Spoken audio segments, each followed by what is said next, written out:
go to the level where they disobey the rules of the drugs. Bwana asifiwe sana. Somebody said, and I know that is the truth, akasema, almost all of us, we have used drugs in one way or the other. Msendubi, the only difference, you are not a drug addict. Nani hapa amewahi kunywa aspirin? Malaria queen? Alafu nani gani tena ingine? Nani amejipaka perfume? Perfume.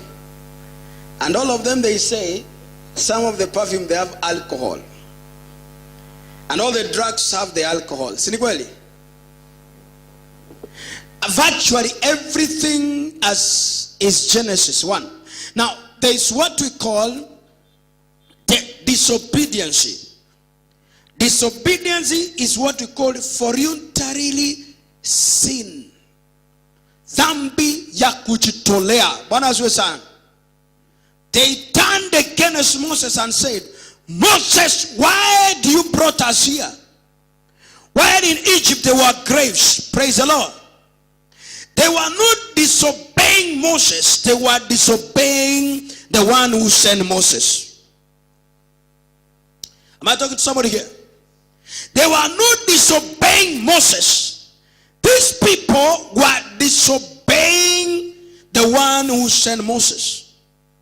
That's why on the highways, leo ni Friday, kimbisha gari zaidi ya 110 or 20 sahi kwa highway ukitoka Nairobi. My friend, ukipita Naivasha kama hujapiwa fine ya maelfu, ukienda Kisumu the same. Wamechificha ile barabara ya kuingia Londiani pale, wanajua watu wakitoka Nairobi watakatia pale waingie waende Kisumu. Sasa watu wanakwenda mbio hata uweze shika mtu kwa barabara. Nimewahi enda hapo siku moja, tunaenda na mke wangu, tunateremka, mtu anatupigia mataa. And you know what? Every time, as I said yesterday, there is nobody who shall die, nobody shall be condemned by God that he never had a warning from God. Tunakwenda Mombasa siku moja, tunafika barabara, tumepita wapi? Salama, tumeenda. Nafika hiyo njia, barabara iko imenyoka. Napotoka pale, unakuta watu barabarani wanakupigia mataa, particularly private cars. Unapigiwa mataa, unaambiwa slow down. Ukipaza trailer na kuambia slow down, wako mbele. Lakini kuna watu walio na madharau, particularly walio na magari makubwa. Have you understood that? Wewe jaribu umeendesha magari barabarani, wale walio na magari makubwa, unaona madharau wanakuwa nayo. Hata akiambiwa enda pole pole, slow down, jamaa nakupigia mataa na toa hii kiwete barabarani, tuko na haraka. So wale wa trailer, mtu ameendesha gari yake anakuambia slow down. Pale mbele ni kubaya. Now you disobey even the little person ambaye unamuona ni wa kawaida kwa barabarani. Then you speed. Tulipokuwa tunakwenda, tukafika somewhere, tunainuka hatujaingia Manyani, unajua uzuri wanakushikia kwa mlima. Sasa watu wanakwenda. Magari zilikuwa zinatupita pia. Prado, unajua hiyo siku ni ya Christmas, watu wanakwenda tarehe 26. Watu wanakwenda Mombasa starehe. Wako na haraka. Mpaka mzungu, nilikuwa nimeshangaa mzungu wanakuwa ni watu wanaonekana wako na akili, lakini wazungu wana drive vibaya.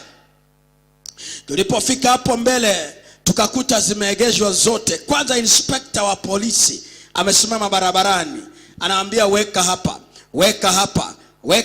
Mwenye trailer akaniambia wewe young man, punguza, nifuate nyuma. Akaniambia kaa nyuma yangu. Nilipofika pale hivi kumbe, lakini sikuwa nimepitia speed, lakini everybody wanaangalia namba. Kumbe mahali ulishikiwa ni mbali sana. So before God destroys you, he gives you time. I say God gives you time. Before God destroys you. Because disobedience is the satanic spirit that enters a man, that he can rebel against his creator. Amen? And how do you rebel against the creator? You rebel against a man that is sent by the Creator. When God sends a man on your way, number one, no matter how he looks like. That's why I said yesterday that God had ability to heal Moses from his sickness and from his tampering lifestyle. Mungu agemponya. But God left him purposely. He tested the people he was leading. You can be learned, you can be rich, you can be excessively powerful, but God gives you a leader who is weak. Mungu anakupatia kiongozi ambaye ana udhaifu ndani ya moyo wake. Alafu katika hiyo udhaifu utaidharau. Mungu anaweza tumia hata mtu aliye mgonjwa kwa kitanda kwa mauti akuombee upone. Lakini kwa sababu ya kuangalia unasema, how can somebody who sick who has not prayed for himself? Bwana asifiwe sana. Elijah anaenda katika nyumba ya mwanamke Msharafati. Bible says when he entered akamwambia mama, I feel angry. Kwanza alimwambia mama, nasikia kiu. Mama akakimbia kuchukua maji. Maandiko yanasema kwamba Elijah asema, hey mama, stop it, nasikia kula kitu. Mama akamuuliza, I thought you came to mourn with me because my husband is dead. Is what? Maandiko yanasema alimwambia mtumishi wako, let me tell you, even the people who believe God more, that they are not exempted from temptation. Amen. God gives you an opportunity, because wicked people wanaangalia mtu wanasema, if you truly believe in God, why these things are happening to you? If you believe, msendubi, kama unamwamini Mungu kweli, kwa nini mambo haya yanakutendekea? Maandiko yanasema Elijah akamwambia mwanamke ule Msharafati, akamwambia mama, give me something to eat first. The woman said, my friend, what I have in my house. Akamwambia, niko na mkate kidogo na mafuta kidogo, mimi nikikula na mtoto wangu leo tunakufa. Bwana asifiwe sana. The man never even gave that woman courage. Akamwambia kwamba I will make sure ya kwamba you not die. Bwana asifiwe sana. Did he say like that? Na alisema hiyo kweli? Alimwambia mama, I want food. The man was not even praying. The guy never prayed. Let me tell you, when sometimes God wants to test your disobedience, anakupatia kipawa, lakini anakuondoa, anakupa kiongozi ana kipawa. Jesus Christ, I repeat my statement. God anakupa kipawa. If God will rise you to another level of the same, God gives you the grace, God gives you the gift, God gives you the ability. That's why Mungu akitaka kutumia mtu, kwanza kitu ya kwanza anamweka chini ya mtu ambaye ni mudhaifu kumuliko. Bwana asifiwe sana. Mungu akitaka kutumia mtu hata kama ni mhubiri, anamweka chini ya mhubiri mudhaifu. Yeye anaombea watu wanapona, yeye anahubiri watu wanasikia vizuri, lakini huyu mwingine hako chini. Huyu ndiye akona siri ya maisha yake. Lakini the day you disobey, Bwana Yesu asifiwe sana, God prepared Caleb and Joshua. More so, he prepared Joshua in the midst of Moses. Joshua was an eloquent man. Do you understand that? Joshua was a man who had the ability. Joshua was a warrior. Was what? Joshua was a warrior. But what happened? The man served Moses with his disability. Joshua ndiye aliangalia all the disobedience around the people. He's the only man who could stand out and say that, please keep quiet. A man of God who sent us, he knew what he was telling us. Amen. It takes the ability ya Mungu ndani ya maisha yako. You detect where the spirit of rebellion. God does not anoint talent. God does not anoint gifts. God anoints character. And the character, it is in the obedience. Hey. I give this a reference example, and I'm not a politician, but I give it with a lot of humility. Jaramogi Oginga Odinga was the vice president wa Jomo Kenyatta miaka yako, si ndio mzee? Was he? Si alikuwa vice president? Alipokuwa vice president, hata kama alikuwa ameshinda Kenyatta miaka, ama they were in the same age, ama they were in the same rebellion, yani wakingangania uongozi wa Kenya, there's one thing that the guy missed. It was what he called humility and obedience. Wanasema Jaramogi was an eloquent speaker, A man who knew how to talk to the Britons. Mpaka wa Briton wakamwambia, you can be the president of the Republic of Kenya. See this? Si walimwambia you can be the president, we can jail the man. The guy said no. You have to release all of us. It is true, he did a good job. So he had the character that which was in, like, what you call patriotism in him. But when they were in power, Mungu akaweka Kenyatta. I'm not saying the devil, God. Akamweka Kenyatta as the president of the Republic of Kenya. But now there's one character that was missing from the man. It was a character of obedience. Amen. Hata kama ni mtu mnatochana naye, hata kwa miaka. Sometimes when you see him in the office, don't defy even his one first name. Hey. Hata kama ni mtu, sijawahi sikia siku moja Mzee Ndubi akiniita kijana yangu. He has all the ability to call me his son. Bwana asifiwe sana. Maana of my age, I'm his last born son as per him. Lakini he has never. Why? Because any time that you have what you call obedience from within, obedience prepares you for greatness. Sometimes you work under a very intense condition. You have people that you don't like it. Amen? What do you think about a man called Elijah and Elisha? A ruthless man called Elijah. Every time and a surprise Elisha. Every time wanatembea wanaenda Jordan, the man does not tell him that where we are going there's a river. Bwana asifiwe. Anaona jamaa muambia hata siri. Let me tell you, don't learn everything from somebody when you have not been invited to learn the same.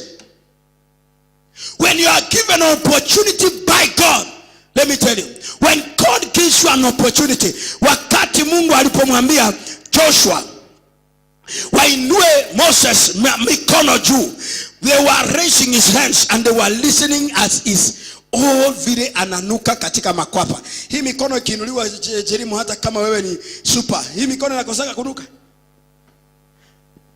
Hey. Nauliza, hii mikono inakosaka kunuka? Lakini opportunity umepewa kuinua hiyo mikono, sio kuambia watu juu ya harufu ambayo iko kwa hiyo mikono. Some satanic people whom, let me tell you, people have died with their gift. People have died with their talent. People they are so powerful. Ukiwaangalia mpaka unauliza why God cannot use them. And if in the case God tried to use you, he want to use you to kill you the way he did to Saul. Maandiko yanasema Mungu anauliza, who can go for us to go and deceive Ahab? Yani Ahab alifika kiwango ya kwamba he became so disobedience, akasema nani atakaenda amudanganye kwa niaba yetu Ahab? And the Bible says Ahab akadanganywa na 400 prophets. When a true man came, Micaiah, the Bible says they slapped Micaiah, wakapiga Micaiah slap, wakamwambia, wewe, you are an idiot. How can you say negative things to the king? And yet all of us 400 tumesema.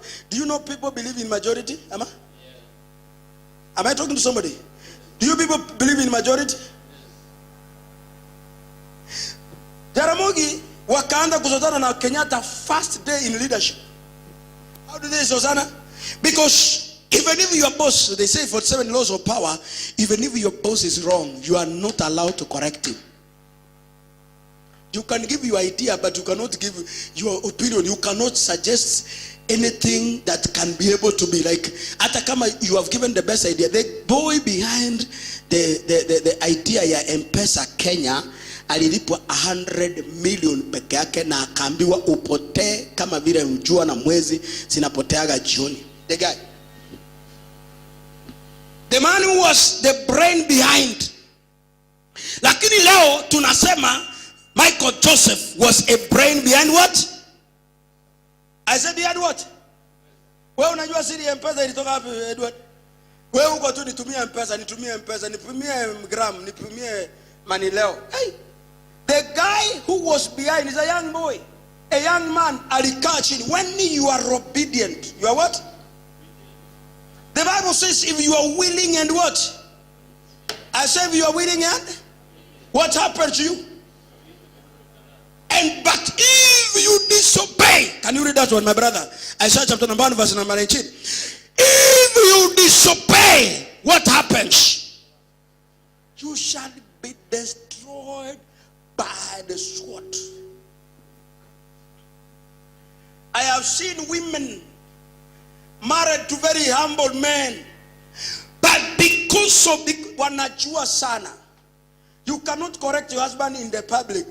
He will crash. It's like a software. Ataisha. Wanajua sana. You crash. You crash. So what? Verse 19.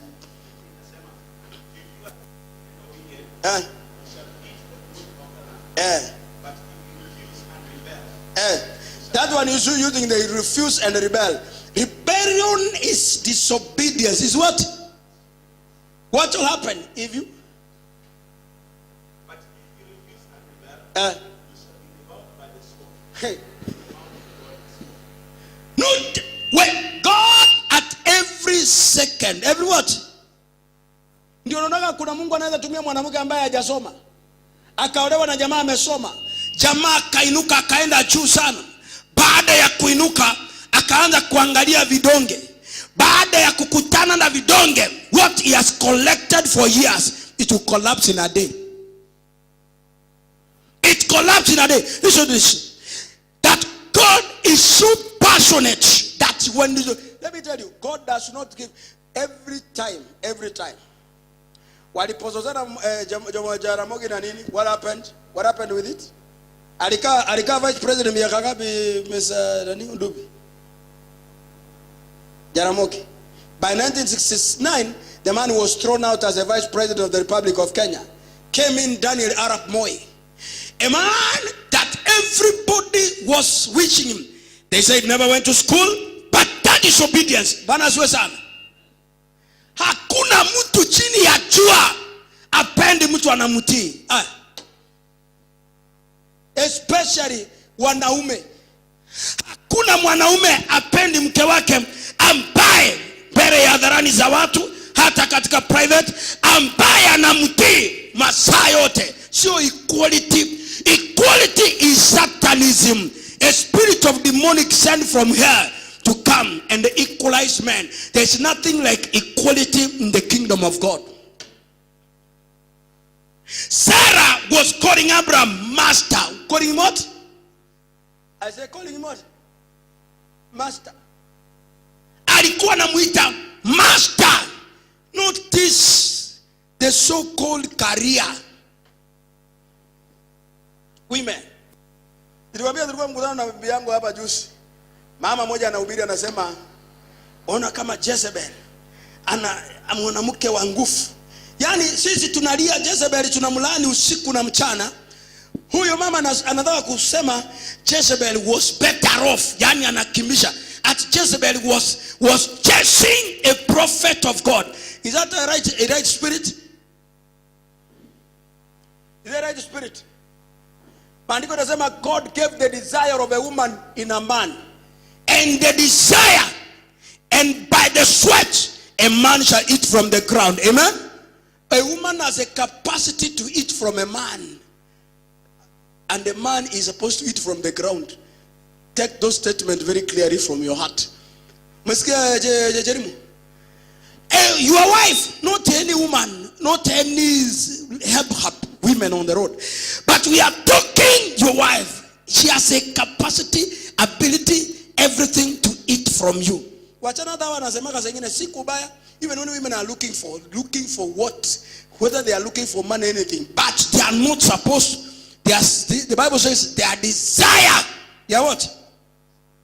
Solomon ndiye aliandika kwamba virtuous woman ndiye anaenda kununua kiwanja. Solomon, was a careless guy. Analetewa gold na Queen of Sheba, anarudi anazaa na yeye hata bila kujua watoto walienda wapi. Na anamalizia anampatia Ark of the Covenant, mama anachomoka naye anaenda Ethiopia. Do you know that? You don't know the history. Solomon was a careless woman until he gave the covenant, the ark. Solomon gave out the Ark of the Covenant, ikaenda Ethiopia, and they left Israel with a dummy. That's why Ethiopia was never colonized by any nation in the world. From America to India, China to Japan, every nation of the earth, all of them, they were colonized. Do you know that? Oh. You are not aware. Every nation on the earth was colonized. Apart from Ethiopia, where the ark of, no, the reason behind it, it is because that was where the ark of the covenant was sitting. Where the ark of the covenant is sitting, there will not be colonization. Even demon cannot penetrate. People are not aware why Ethiopia. Where we saw my story. Are you aware that Ethiopia was not colonized? Did you know about Ethiopia was colonized? Oh man. Ethiopia is the only nation apart from Britain which colonized and conquered the whole world. Ethiopia, from America all the way to India, to China and Japan with their billions and millions of population, all of them were under colony. But on one, Ethiopia, because of one reason, the ark of the covenant was resting there. I said it was, listen to this. Obedience to God. Obedience to God. It is not begged. You don't know about to have power. What? Let me give you the characteristics of the disobedient people. Number one. That's what it's all. Number one, this is the characters who have what you call stubborn spirit. Some are stubborn. Some are stubborn. They resist. These characters, they have the talent, they have the gift, they have the ability. Even you see beautiful women with their faces shining, very beautiful, excellent. Ukiwangalia nje mbeko na ulizanga, why as this lady has not been married? Unaangalia mshana ama akiwa ameolewa, she is the most troublesome under the face of the earth. Stubbornness, resistance in what? In terms of authority. Husband tried to suggest, you know what? The husband does not even suggest an opinion in his house. He is supposed to speak and it becomes a law. Bwana asifiwe sana. Sio suggestion, brother. Munaweza kuongea kidemokrasia. I told one brother that in your house you cannot raise two altars. Solomon tried. He tried on the same thing that happened to Jezebel and her. This is the people who are coming from different backgrounds. They tried raising different altars in the same house. What happened? A disaster. Stubbornness. Because the Bible says that disobedience is a spirit of a stubbornness and witchcraft. Amen? And what is stubbornness? Stubbornness is more like 1 Samuel chapter number 15, verse number 23. Some of verse 23 is for easy understanding, please. Rebellion is a sin of what? I say rebellion is what? Rebellion is witchcraft. Number 2, stubbornness is what? Stubbornness is as iniquity and idolatry. Unasikia? Stubbornness is more worse. It's more what?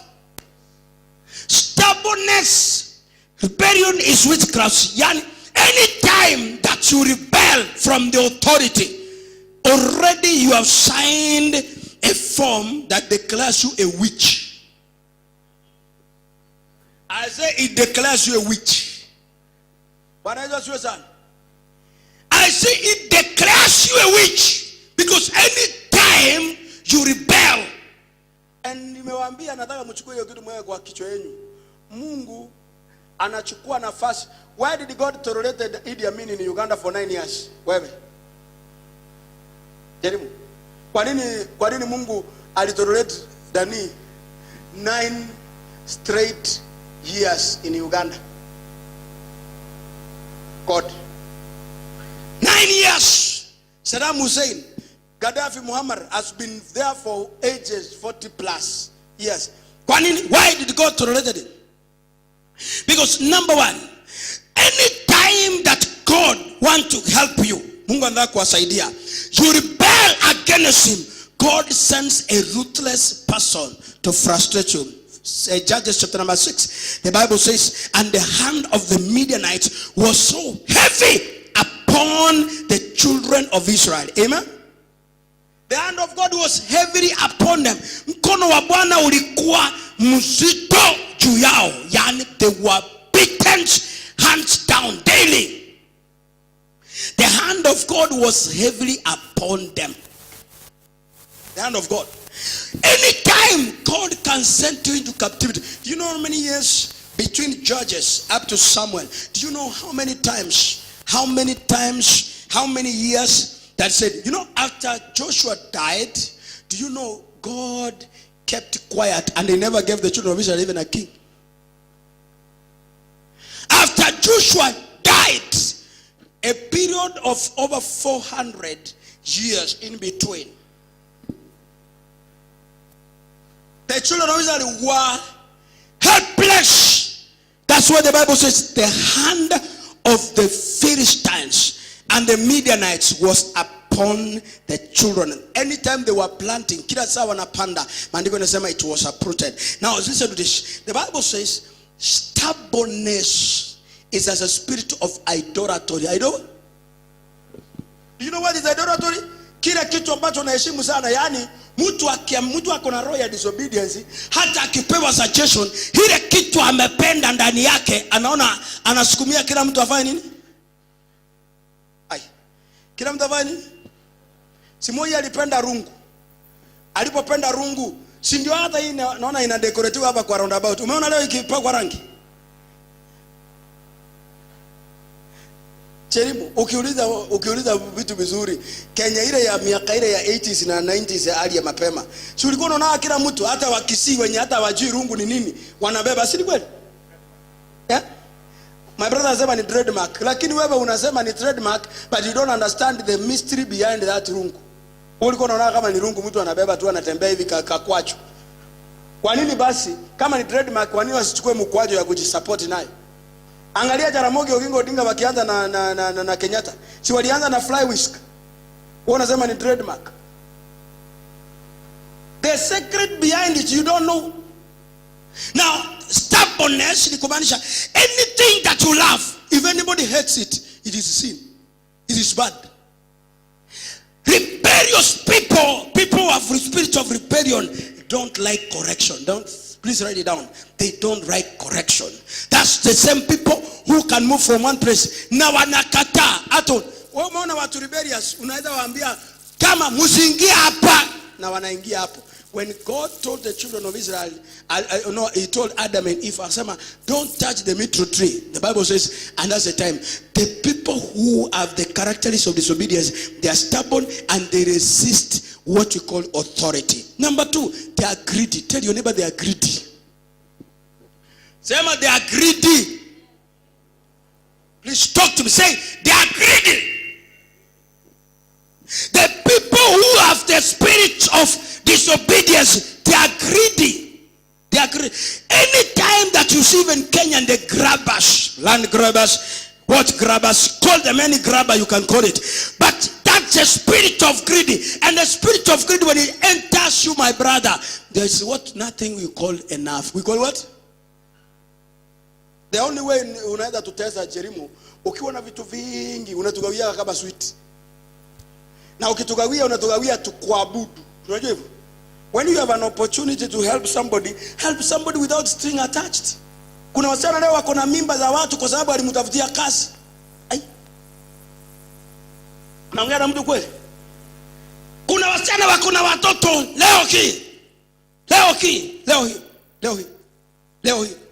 Mtu aliingia vizuri, ama ndugu alikuja kusaidia mama mchane kufyeka shamba nini na kufukuza panya na nini na kila kitu. Baada ya kumalisha, nothing else happened. you discover, sasa mama niambia asante. What is asante for? The same thing.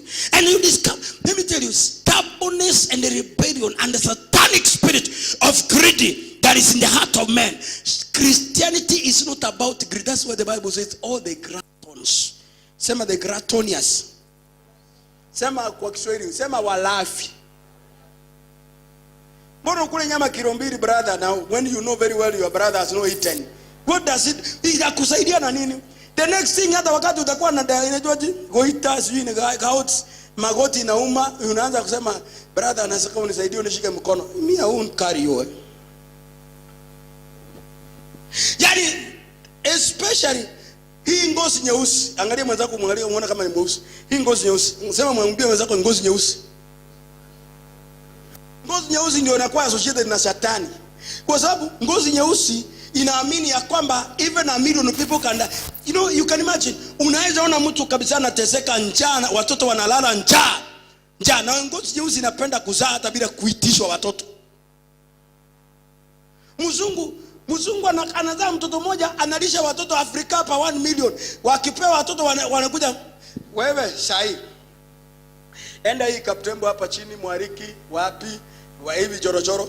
Kuna wachungaji sahi wana drive Prado in the name of kwamba wanasaidia orphans bwana. Enda Kitale Kitale Bungoma, Kakamega, teremuka hapa chini sahi ukute wahubiri wameweka inaitwaje orphanage. Anachukua hiyo ina kitu inamwagwa ndani. Siku moja mimi na mke wangu na some of my brothers wakatoka Nairobi, wakakuja tukabeba chakula tukapeleka kule an orphanage huko chini. Yani wale wanajigawia watoto kabisa wako hapo in all the need. Tukachukua biscuit, quenchers, nini. Wale wenye hiyo shule na walimu hapo, mimi uniwekea sukari kilo 5, mimi uniwekea 20, mafuta hiyo yote. Yani anarokota. Hii ngozi nyeusi inakaa mashetani mingi extra. Mtu unaona mtu ananunulia, kwa mfano mtu amekuja kanisani, ngozi nyeusi ndio mtoto wake ndiye amebeba tu sweet na biscuit na soda. When you are taking your children to a place where you know there are so many children, don't buy things you cannot buy to everybody. Narudia tena hiyo. And I love where the school my kid is. Wanasema ukiwa kama unataka kununulia wako chips, nunulia the whole class. Is that no good? You see this smart? What a display Jerimu. Yani unakuja na mtoto wako, mnaenda kuvisit, unaleta mtoto mmoja, unaleta kukumuzima, chapati, mandazi, mboga, managu, unaleta hivi, unaleta na kanta, mnaekelea hapo hema. Yaza mnakuja kukulia shuleni. Who are you showing now? Evangelism bonke. Kuna jamaa anaitwa, let me go close by then saying, there's a guy mmoja anaitwa AK Paul. Anipiga evangelist ambaye amefanya mikutano mikubwa hapa Afrika. AK Paul anasema the only way that you can be able to reach people even in Africa in some places in Africa because of the poverty level. Africa terimu hakuna maskini. Nikitokea brother kule kwenu, zile ng'ombe zinakoa unakama maziwa mpaka mnaoga. Kwanza wakaribu maziwa iko, yani maziwa mkale jinsi kuna chakula naweza maliza hata breakfast.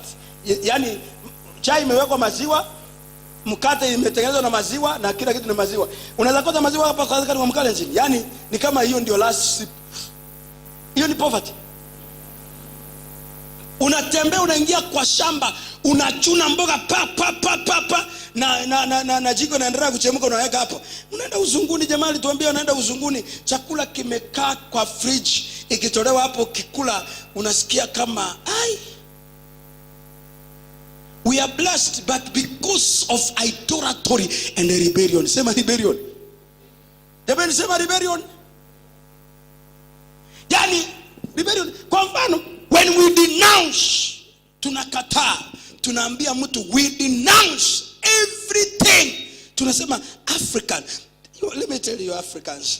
African watu wanapewa msaada. Watu wakipewa msaada hapa Afrika, pesa inafikanga. Sasa hii sikia hii pesa zinapigiwa kelele.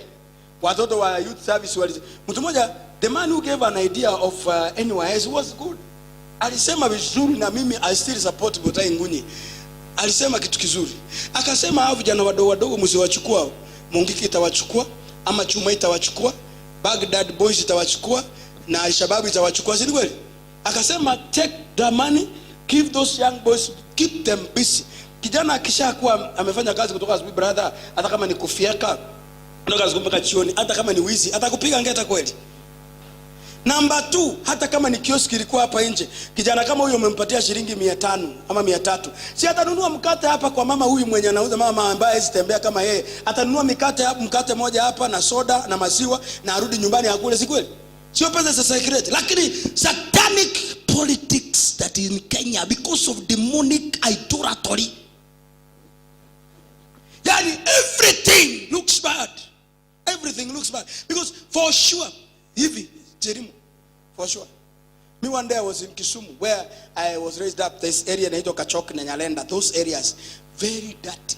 But after that NYS thing, mimi si campaigner wa NYS, but I want to imagine when I went to that place, Edward, nimeenda kuhubiria pastor kwa hapo kwa hiyo kanisa, tumeenda mke wangu hapo, nikaonyesha mke wangu this is where I was raised hapo Kachok. The place wewe umeikuona kinyesi ya Islam? Wewe Jerimu una bahati hujaishi kwa Islam, brother. Ukikaa kwa Islam unasikia kinyesi different design of smell. Hujaikaa kwa Islam. Wewe unajua umelelewa hapa kwenu mashambani, ukakimbia jamani, ukarudi shule, ukarudi mpaka sasa unaishi kwako. Sisi tumeishi kwenye, unasikia kando hii omende ninachemka, kando hii ndio mwenye baba amekuja na nyama choma for the first time, kando hii ndio iwe kwenu katikati hamuna kitu. Mpaka I remember one day my brother alikuwa anasema simama na ugali hapo, yani used because alikuwa anafanya kunifanyia uchekeri, yani vile anapenda nyama, ananiambia simama na ugali hapo, wewe hiyo nyama vile inachomwa endelea kuswallow. Very real. Mwafrika ndugu yangu, hata brother yako umezaliwa na yeye, watoto wake wana yani I saw that one in Nyachai, Simon Nyachai's own brother. Watch this distance. Tulienda Mazenyi na ndugu, tulikuwa nyumba ya nyasi, stima imevutwa. Mimi sikwambii story Jerimu, stima imevurutwa hii ya kusaidia kama na hii kebo hii tunafanyia mazishi. Kijana tulikuwa tunacheza mpira na yeye Nyachai, na yeye ako kwa mazishi, ikasema that is satanic African, who can deliver us from this kind of spirit? Who can deliver us? Africa ndio misaada kubwa inakuja, by the way, the whole world, lakini inapotelea mikononi mwa watu hapa katikati. Stubbornness and rebellion. Stubbornness and rebellion. Kwani Amerika hawana uwezo wa kufanya kuu? Nauliza, hawana? China haina uwezo wa kufanya kuu? Kwa nini huku kwenu Afrika ndio kuna kuu upon kuu? Kwa nini? Because of greedy, rebellion and stubbornness. And it's a satanic spirit. Let me close by saying this.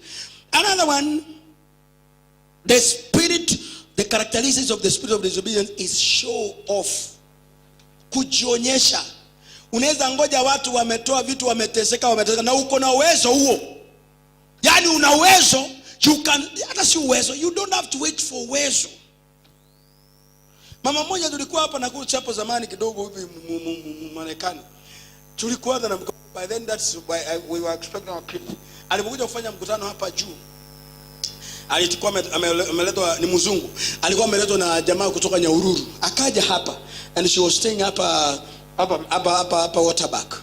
Huyo mama alitutolea shuhuda, kuna watoto orphanage ana support pale Nyahururu. And I'm saying this one with a lot of respect.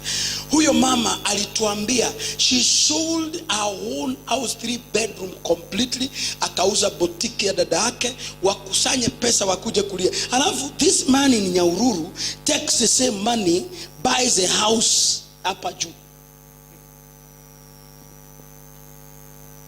Anatembea kwa town, yani Jerimos, let me tell you brother, you don't need a 5 bedroom house sahi. Watoto wako watatoroka, wewe wameanza kutoroka sana. Si umepeleka Kiroboni? Unafikiri unamngoja tena hapa?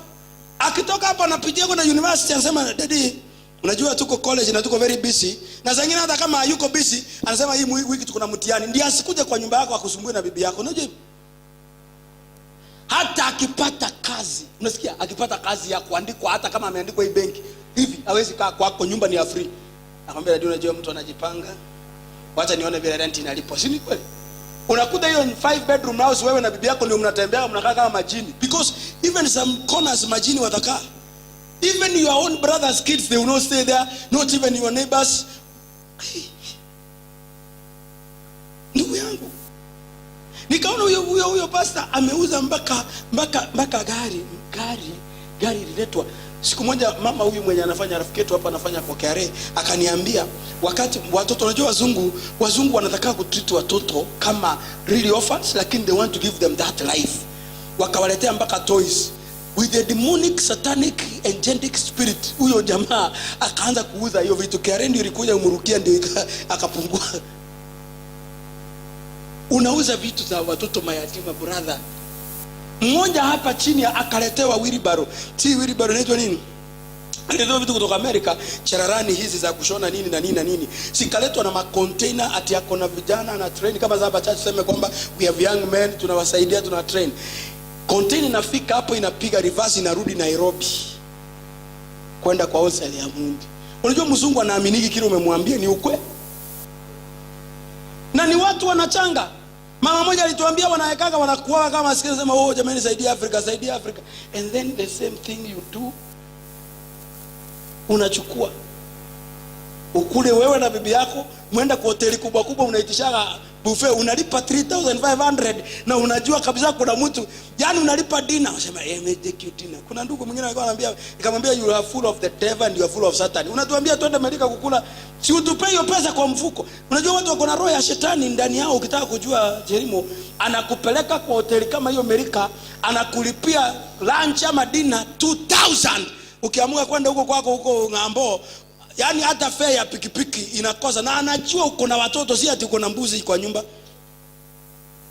Hujakuwa na hiyo tabia ya watu kama mimi. Nawaangalia kama mtu akinivumilia hiyo, namuuliza kwanza. Mmoja aliwahi tupeleka, tulikuwa watu watatu, tumeenda Panari. Mimi sasa nikajua bibi na mtoto nimewacha hapa, na nikaakia niwapia hello. By then mtoto wangu alikuwa I think a year or 2. Kauliza mama kula nini? Tumepika, mtoto nimemwekea maziwa na mkarogea na ugali na mekula, lakini mimi nimepika sukuma. Alright. Tukaenda brother, tulikuwa watu watatu. Tunaingia mpaka unaambiwa ndani ati wewe you can just have a wine. Mimi wine sijui inaonekana aje, nikasema mimi nitafutie bikana. This person alilipa 13,000. Watu watatu. Tukitoka hapo mimi nilikuwa nafanya mazoezi, nikasema jameni, sasa kama tumekula 13,000 siwezi kosa hata 5. Do you know, tulitoka hapo akani drive mpaka pale nilikuwa naenda, akanifikisha kwa mlango. Lawrence, tuonane kesho Pan African. Akasema mimi sio tembea na mashetani. This is satanic, na kununua roho yangu. Because kwa chakula ndio watu wananunua roho za watu. Kwa nini ni Jerimo nisichukue hiyo 500 nikwambie mwana tulikuwa tunaenda hoteli, lakini baba jipange, wewe kama unaweza kula githeri ya kanini hapa ya 20 bob, alafu jioni uchukue kanyama, hata badala unanunua robo sala ya ongeza kilo, ukifika kwa nyumba unaweza kula siku 2, maana chochote chaweza. Unaona mashetani my brand, hata wanasiasa wanakuja wanapikia watu hapa, ukienda kwa wanasiasa, wewe pewa chochote, pewa chochote, pewa chochote, pewa. That is a satanic spirit, it's not a godly spirit. Hapa Afrika unaaminiki kwamba ukiwa uko hata compound, unaona watu wakiua kuku za jirani, wanaua umbwa za jirani, ng'ombe za jirani, unaona ati mestray imeingia kwake. Unasikia hiyo kelele? Hiyo kelele inafanyika wapi? Wewe fundisha watoto wako. Nimewakuta kwa geti yangu wanachungulia. Nilienda ni Tanzania wetu na Uganda ambao hakuna fence, hata pwani. Pwani za areas hakuna fence. Hata mapepo unafikiri wako kuja hapa bara, wako na mapepo mingi sana. Ukiona mtu amechukua ukuta, ameinua mpaka imeenda huko juu. Huko juu ameweka senyenge ya stima. Hapa amechukua Masai wawili wako na mishale na wako na chuma na bunduki na umbwa 3. Unafikiria hizo ametafutia ndio umbwa zingine zikuja hapa?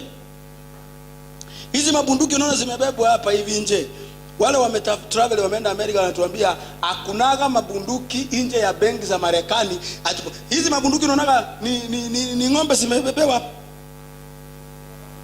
Hizi bunduki wewe si umetokea pale hapo hivi karibu na ofisi yako hapo. Imagine Barclays iko hapo na Boresha banki zote ziko hapo. Na wote kila mtu hata wasemi bunduki moja. Ni ngapi ziko hapo? Sisi kuna bunduki nne. Na hapa NICC kuna zingine. Unafikiria zimebewa kwamba kuna buffalo inaweza game ikuje ingia hapo ndani? Hata wakiwa na buffalo hiyo bunduki hata waunui wanaekelea hiyo buffalo wanaweka chini, wanaweka chini.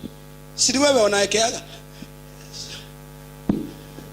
Hebu simama kwa miguu yako jamani.